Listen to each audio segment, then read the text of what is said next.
On vous souhaite la bienvenue à ericlatour.com. Dans quelques instants, on vous parle d'une nouvelle marque de lait, le Vitalait, qui vient d'où? Qui vient de la ferme du lait Kaiser à Noyant. On sait que ces familles sont installées de longue date dans le monde du fromage ou encore dans l'industrie laitière depuis une quarantaine d'années. Mais là, depuis un an, on vient de sortir la bannière du Vitalait. Donc, c'est du lait qui est fait chez nous. Mais d'abord, on fait la tournée des principaux dossiers dans le district Saint-Edmond-Saint-Lucien avec le conseiller François Rouget.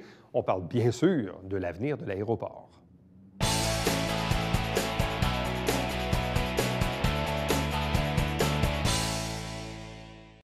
Comme on le fait à chaque automne, on reçoit les 12 conseillers municipaux de la ville de Saint-Jean-sur-Richelieu. Question de dresser le bilan, mais aussi les enjeux de l'année à venir. Aujourd'hui, on vous parle de Saint-Edmond-Saint-Lucien avec le conseiller François Rouget. Bonsoir et bienvenue.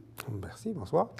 Est-ce qu'on a réveillé le monstre de l'aéroport? Parce que depuis plusieurs années, voire quelques mandats, avec votre prédécesseur, Stéphane Legrand, on n'en parlait plus beaucoup. Plus ou moins de dérangement. Puis bon, il y a le festival qui est là 9 jours par année, il y a les planeurs, tout ça. Et là, on a senti que depuis un an, avec le projet d'école de pilotage, qui finalement n'est jamais venu, on dirait que ça a comme réveillé certains citoyens, notamment évidemment ceux qui habitent près de l'aéroport, mais ça a aussi permis de remettre en question, cet aéroport-là existe depuis plus des décennies, puis on ne sait toujours pas qu'est-ce qu'on va faire avec. Exactement. Puis on ne sait pas plus aujourd'hui. On ne sait pas plus aujourd'hui. Donc, ce qu'on a fait au conseil, c'est qu'on a fait faire une étude avec une compagnie qui s'appelle Apsis, donc sur les possibilités. Qu'est-ce qu'on peut faire avec les terrains? Qu'est-ce qu'on peut faire avec l'aéroport? Si on veut maintenir l'aéroport comme elle est là ou changer un peu son aspect, qu'est-ce qu'on peut développer comme industrie qui pourrait s'industrialiser ou quelque chose d'autre. Ça pourrait être des maisons, tant qu'à moi. Il pourrait y avoir n'importe quoi. Un beau quartier qui pourrait être créé là si jamais on décidait que l'aéroport n'est plus une priorité pour la ville. Donc, on a fait faire un rapport qu'on a eu la version finale la semaine dernière et qu'on va présenter au conseil dans les semaines à venir. Et là, le conseil va aller en consultation publique pour que nos Joannais et Joannaises participent au devoir de qu'est-ce qu'on va faire avec cet aéroport-là. Comme vous le dites, ça fait depuis les années 40 qu'elle est construite.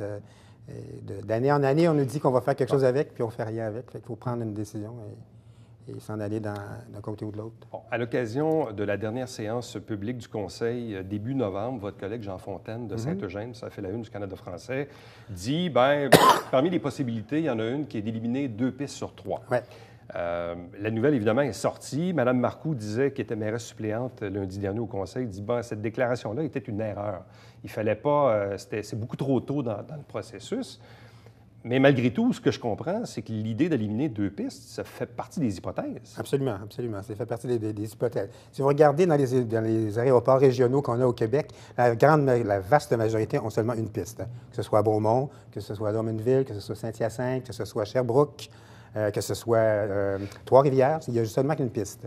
Donc, on en a une. Ici, les 3 pistes qu'on a, sur les 3 pistes qu'on a, il y en a 2 qui sont vraiment utilisées. L'autre, elle ne l'est presque pas. C'est vraiment plus du taxiway qu'on y fait. Et plus de 85 des atterrissages et décollages sont faits sur la même piste. Sur la 1129. Sur la 1129. Qui est la plus longue. Qui est la plus longue. Mais celle en même temps qui fait en sorte que les citoyens qui habitent non loin du cégep, les approches se font à partir du village suisse, là. Oui. Pour les atterrissages. Pour les atterrissages, oui. Pour les atterrissages principalement, oui. Est-ce que le fait de fermer 2 pistes entraînerait une augmentation du trafic sur la 1129, donc une augmentation des irritants pour les citoyens de Saint-Edmond-Saint-Lucien? Comme je viens de vous dire, c'est sûr qu'il y aura un 15 qui s'en irait vraiment sur la 1129, là, qui s'en irait là. Mais ça dépend toujours des vents. Il y a des jours que c'est 100 qui sont sur cette piste-là. Là. Ça dépend des vents, vraiment. Mais si les vents sont contraires, donc les avions ne pourront pas utiliser la piste. C'est ça.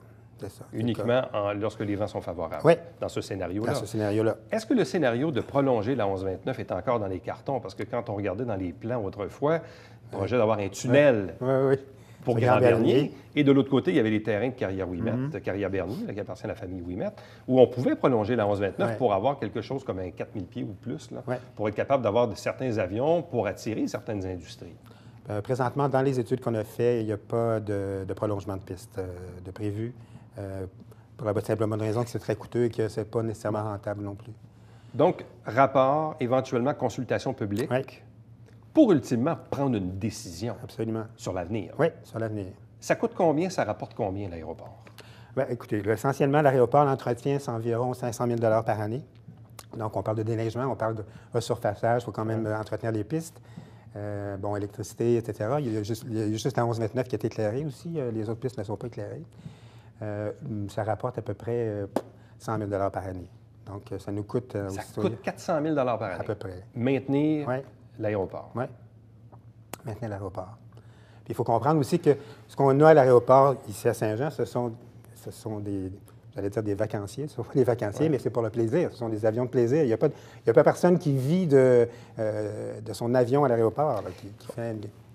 Ce qui m'a beaucoup surpris, parce que quand la nouvelle est sortie dans le journal, moi, je l'ai relayée sur ma page Facebook, et j'ai eu, à ma grande surprise, beaucoup de commentaires, mais des commentaires opposés. Des gens qui disent « Non, non, non, c'est un actif, il ne faut surtout pas fermer ça ». Puis d'autres qui disaient « Au fil du temps, la Ville a permis les développements domiciliaires au pourtour de l'aéroport ».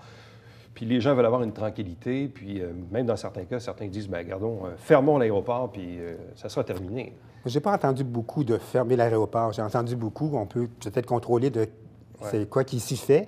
On posait des colis, c'est toujours le problème qu'on a toujours eu dans le passé. Puis principalement, ce sont des écoles de pilotage qui font déposer des colis, même si les pilotes ici doivent en faire aussi pour maintenir leur certification.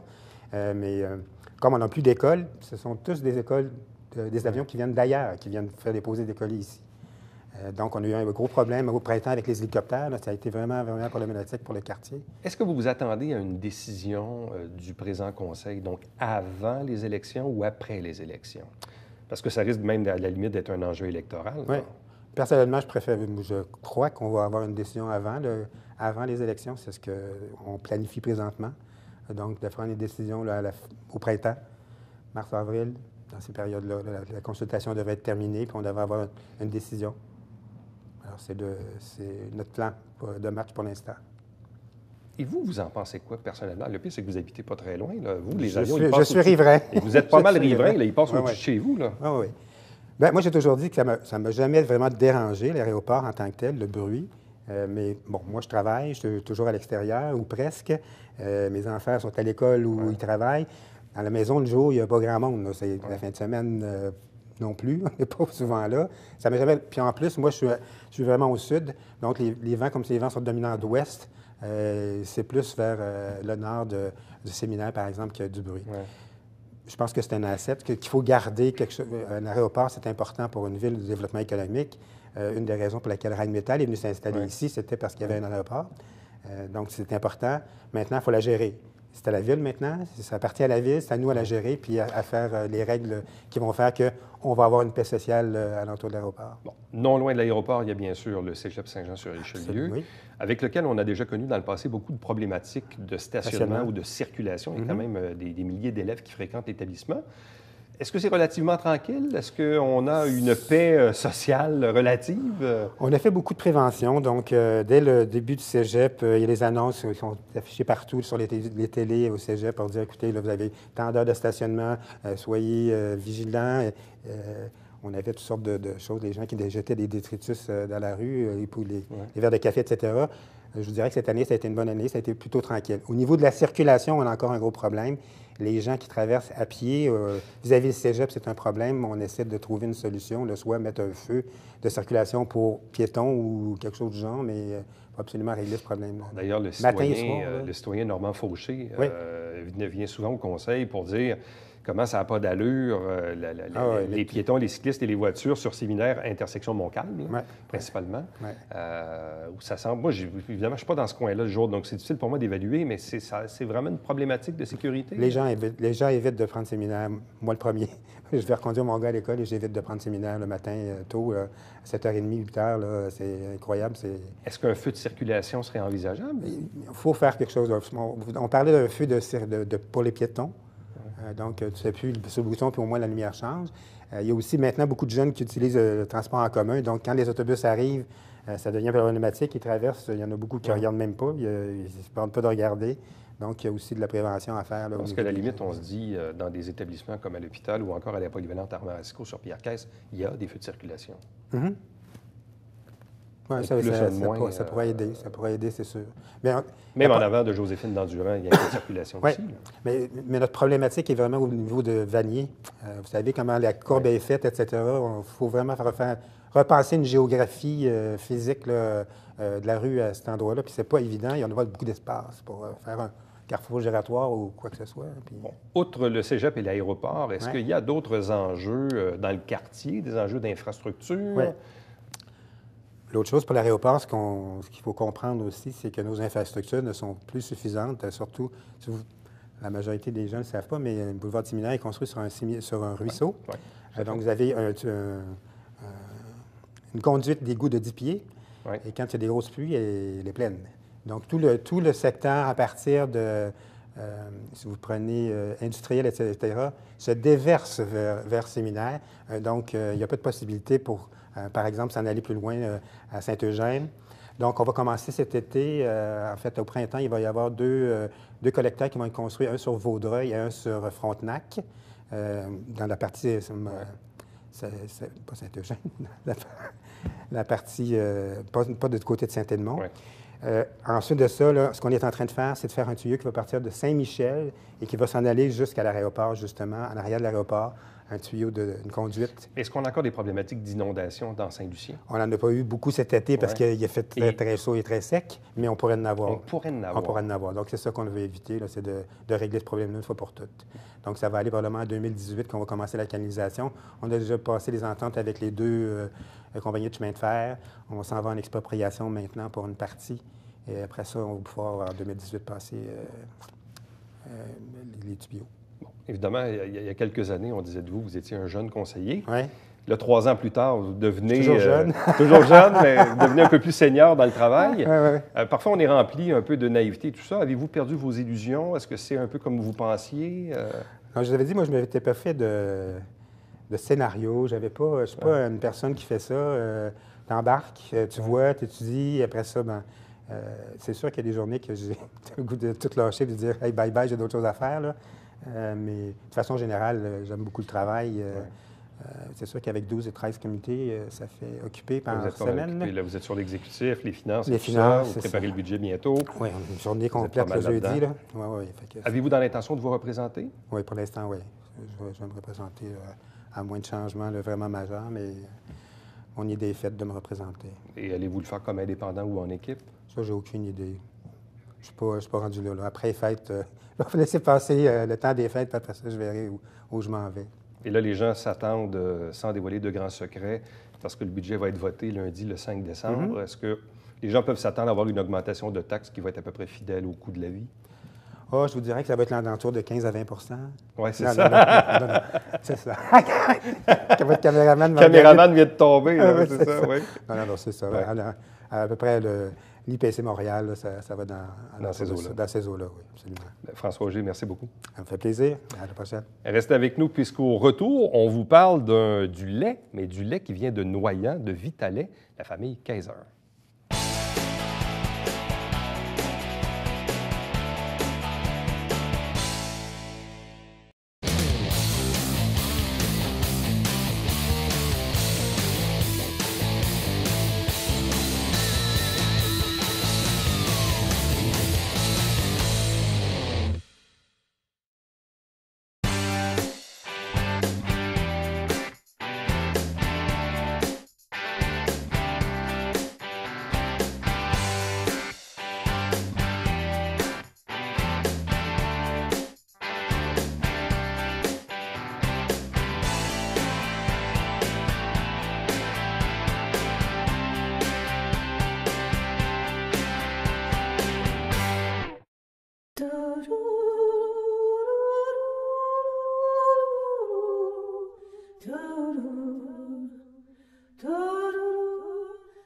Coulisses Bêta, jeudi, 19h.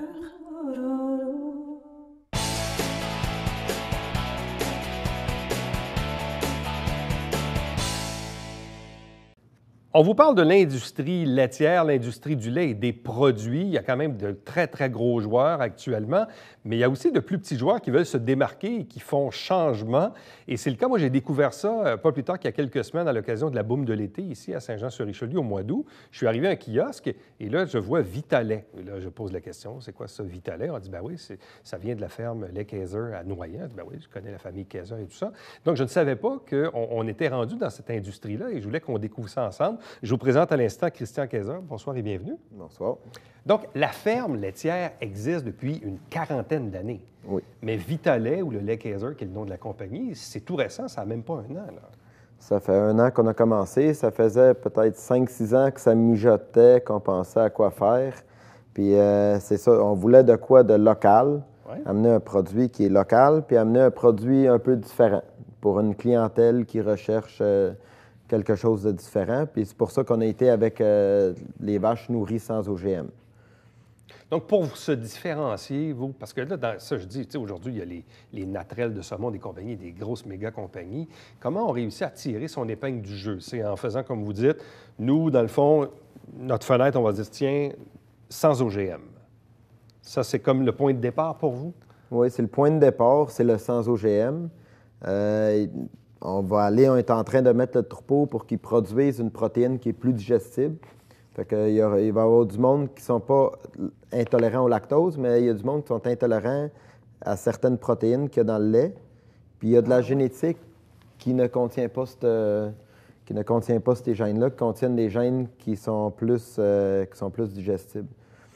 OK. Ça, vous pouvez faire ce genre de modification-là? Dans le fond, le gène qui n'est pas digestible, c'est une mutation qui s'est faite au cours du temps. OK. C'est pour ça qu'aujourd'hui, c'est avec la vache Holstein, ça s'est multiplié plus vite. Si tu vas dans d'autres races, le gène ancien, qui est le A2A2, pour ceux qui veulent faire une recherche sur Internet, là, c'est la bêta-caséine A2A2. C'est ça. Fait que ça c'est plus digestible, puis il y a moins de monde intolérant à ça.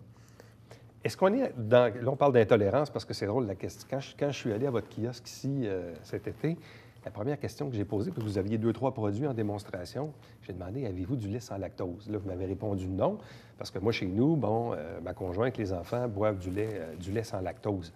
Mais on me disait peut-être que dans les projets futurs. Mais quelle est la différence entre l'intolérance au lactose ou l'intolérance à d'autres types de protéines laitières? Souvent, c'est du monde qui n'ont pas été... Ils pensent qu'ils sont intolérants au lactose, mais ils n'ont pas été diagnostiqués. Oui. Dans le fond, le monde, ils savent que quand ils boivent du lait, ça leur fait des effets négatifs, mais ils n'ont jamais été diagnostiqués qu'ils sont intolérants au lactose. Puis c'est ça, le non-OGM. On s'est mis là-dedans parce que c'est une vague. En Europe, les OGM sont illégaux partout. Aux États-Unis, il y a de plus en plus, même dans les grands joueurs, Ben & Jerry's, qui veulent que tous leurs producteurs aillent non-OGM. Il y a une certaine peur, une certaine inquiétude dans la population face aux OGM, face côté effet humain, qu'il manque un peu de tests puis de recherche qui a été fait sur les effets à long terme. Puis côté environnement, les papillons, le gène BT, les monarques, il y a une raison qu'on en voit beaucoup moins aujourd'hui que... Et comment on arrive à produire du lait sans OGM? Parce que, juste que je comprenne bien, nous, quand on achète du lait à l'épicerie d'une marque commerciale, ce que je comprends, c'est qu'il y a des OGM dans ce lait-là? Non, les vaches, ils ont mangé des OGM. OK. Fait que c'est dans qu'est-ce que les vaches, ils mangent. Ça Tout part est de là. testé, c'est ça. Ça part de là, c'est que les vaches, toutes les cultures qu'on fait, c'est des graines qui n'ont pas été modifiées génétiquement. C'est toutes des anciennes variétés, puis ils en font... OK. Fait que c'est ça, fait que c'est tout, puis il faut faire des tests. Il faut que chaque camion qui rentre de maïs, il faut qu'on teste chaque ingrédient, puis il y a un inspecteur qui, comme dans le bio, il y a un inspecteur qui vient voir qu'on suit vraiment les règlements, puis qui viennent voir. Et là, vous avez combien de vaches en ce moment? On traite autour de 200 vaches. 200 vaches. Bon, là, généralement, dans les 40 dernières années, comme tous les producteurs laitiers, dans le fond, vous prenez ça, puis là, bon, évidemment, ça suit la chaîne habituelle. Et là, quand vous avez pris la décision, dans le fond, d'avoir votre propre marque Vita-Lait, comment on réussit à s'installer dans cette industrie-là? Parce qu'il y a quand même des gros joueurs. Là, votre lait est quand même distribué à quelques endroits. Là. Comment on démarre ça, cette compagnie-là? C'est pas facile. C'est ça. Il faut que tu es habitué d'être juste du côté production, de Ouais. produire du lait chez vous. Puis là, il faut que tu ailles en marketing, puis il faut que tu t'entoures bien. Puis c'est ça. Fait que là, on a trouvé parce que faire une usine pour partir avec presque pas de lait, ça leur été presque impossible aussi. Fait qu'on a trouvé un transformateur qui était prêt à embouteiller notre lait. OK. Fait que là, il embouteille, on amène ça à laiterie Chagnon à Quaticook, à Waterloo. Puis eux autres, à Waterloo, il fait beaucoup... c'est connu comme une laiterie locale de là-bas, Bromont, Granby. Puis lui, il avait de l'espace pour pouvoir embouteiller notre lait. Fait qu'on prend notre lait, on l'amène, puis là, on le reprend, puis nous on fait la vente. Puis OK. on est vendu de Bromont jusqu'à Terrebonne maintenant. Là, comme vous avez des combien de magasins. points de vente? Autour de 70, 80. 70? Est-ce que ici, dans la région de Saint-Jean-sur-Richelieu ou dans le Haut-Richelieu, est-ce que vous avez beaucoup de points de vente? Oui, il y a plusieurs IGA, des métros. Il y a chez Pasquier. Il y a OK. Pleine Lune ici à Saint-Jean aussi.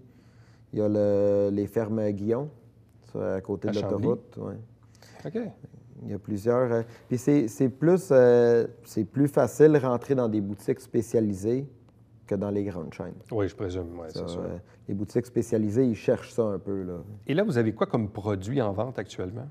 Actuellement, c'est que du lait de consommation, là, du lait à boire, du 1 du 2 puis on fait, au lieu de faire un 3,25, on fait un 3,8. Oui, oui, un 3,8. Ça, je veux savoir pourquoi. Pourquoi 3,8 Ça ressemble plus à ce que la vache a produit. OK. Pour des enfants, il y a de plus en plus, dernièrement, ils viennent d'avoir des recherches encore qui ont sorti, que des enfants qui boivent du lait plus gras à l'adolescence font moins de surpoids que ceux qui boivent Oh. du lait écrémé. OK. Parce que les gras dans le lait, pour les jeunes enfants, c'est bien, ça les aide à grandir, ça les aide. Fait que le gras qu'il y a dans le lait, c'est bon pour les enfants. Puis il y a de plus en plus de recherches qui sortent. Le beurre aussi, là, qui est à la mode là, dernièrement, là, dans les dernières années. Le 3,8 aussi, il y a beaucoup de petits cafés et de restaurants qui aiment ça dans le café parce que ça fait comme une mousse naturelle. C'est entre la crème et le lait. OK. Fait qu'il y a beaucoup... Donc, du 1, du 2 et du 3,8 Oui. Là, actuellement, est-ce que le troupeau de vos 200 vaches, est-ce que la production de ces 200 vaches-là est suffisante pour produire ça ou est-ce que vous vendez même encore aujourd'hui? En termes de quantité, ça peut ressembler à quoi? Oui, c'est ça. On ne vend pas encore tout notre lait dans OK. la chaîne. C'est une partie à tous les semaines, puis ça bouge. On a des projets, c'est ça, ça va grandir. Mais éventuellement, votre objectif, c'est d'avoir besoin de d'autres producteurs. c'est ça, c'est que Sans l'inverse OGM, se là. produise, là. Oui, C'est-à-dire que là, à un certain moment, il va arriver à un point où vos 200 vaches vont être à 100 sur le Vitalet. c'est ça. Et ça va arriver quand, selon vous, dans vos projections? D'ici 2-3 ans, ça OK. devrait... Donc, d'ici 2-3 ans, vous devriez être, dans le fond, autosuffisant avec vos 200 vaches. Puis après ça, le développement va se continuer, dans le fond, où là, vous allez acheter du lait de l'extérieur. C'est ça. Puis on veut amener d'autres produits aussi, plus que juste le lait. OK, comme? Faire des yogourts, faire des produits un peu spéciaux, mais dans le yogourt aussi, peut-être aller avec un yogourt sans OGM, mais aussi sans sucre ajouté. Parce que là, il va y avoir le nouveau guide alimentaire qui va sortir et qui va taper sa tête du sucre bientôt. OK. Puis, dans le fond, en Europe, c'est ça qui est sorti. Aux États-Unis, fait qu'il y a des bonnes chances ici. Fait que c'est d'amener des produits un peu différents de ce que la masse a fait. C'est aussi, je sais qu'est-ce qui marche en Ontario. Ils ont parti ça proche de Toronto. Ils vendent du lait de vache qui mangent juste du pâturage, qui vont dehors. OK. Fait qu'il y a plusieurs avenues. Il y a du monde. Il y a des personnes qui recherchent le bien-être des animaux. Il y a le monde qui recherche, qui ont peur un peu des OGM. On va aller de ça, puis amener un produit vraiment de très haute qualité, puis qui va atteindre l'objectif des consommateurs. Puis dans le futur, ce qu'on prévoit aussi, c'est de faire des visites de ferme. Voir une fin de semaine, on ouvre les portes, et les consommateurs ils peuvent venir voir les vaches qui donnent le lait, qui est embouteillé, qui boivent. Ils peuvent venir voir comment les cultures sont faites. Ils peuvent voir, vraiment avoir la main puis voir comment que c'est fait là, sur la ferme, comment que les animaux sont traités. Comme ça, tu as une ouverture complète, t'ouvres. Il n'y a plus rien de caché pour le consommateur.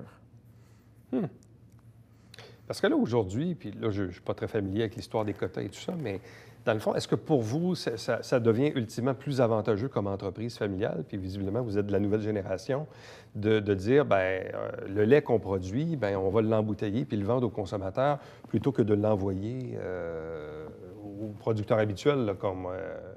Est-ce que c'est plus avantageux de cette façon-là d'avoir un produit du début jusqu'à la fin, jusqu'au consommateur? C'est certain que tu enlèves des maillons de la chaîne. Ouais. Fait que tu vas chercher le profit de plusieurs maillons, mais tu as plus de travail aussi. C'est sûr. C'est ça. Mais tu vas chercher le revenu du transformateur. Si tu fais la distribution, tu vas chercher le revenu de ceux qui font la distribution. Tu enlèves tout ça, puis tu amènes une sécurité que sur qu'est-ce que le consommateur il paye, mais tu en as fait tu as eu une bonne partie de... Mais c'est quand même... ça doit être assez rare dans l'industrie laitière où les producteurs de lait vendent leur lait. Il y en a peut-être, là, mais il ne doit pas en avoir beaucoup. Là. Il n'y en a pas beaucoup, mais il y a un exemple ici. Ils ont fait des grandes portes ouvertes à Iberville, la fromagerie, le nom il m'échappe. Gré-des-Champs? Gré-des-Champs. Oui. Eux autres, ils prennent leur lait, ils le transforment. Il y a quelques producteurs, souvent c'est dans le fromage. Plus dans le fromage. Oui. Mais dans le lait, de produire le lait et de vendre le lait, dans le lait, c'est plus rare. vous êtes probablement dans les premiers. Là. On est dans les premiers. Dans le bio, il y a quelques-uns. Oui, dans le non-bio, en Ontario, il y en a quelques-uns. Quand tu regardes, ça prend un leap of faith, qu'on dit en anglais, là, que tu sautes dans le vide un peu, parce que c'est des gros investissements quand même. Alors, quand vous allez voir sur les tablettes du Vitalet, bien, le Vitalet, ça vient de la ferme Kaiser à Noyant. Merci beaucoup, puis bonne chance dans ce projet-là. Merci. Restez avec nous. Au retour, on vous présente le Babillard quotidien.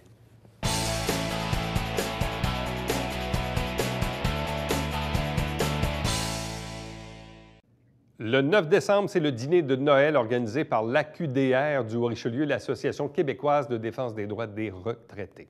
Chaque semaine, on vous présente des extraits du conseil municipal. L'émission s'appelle Saint-Jean-sur-Richelieu.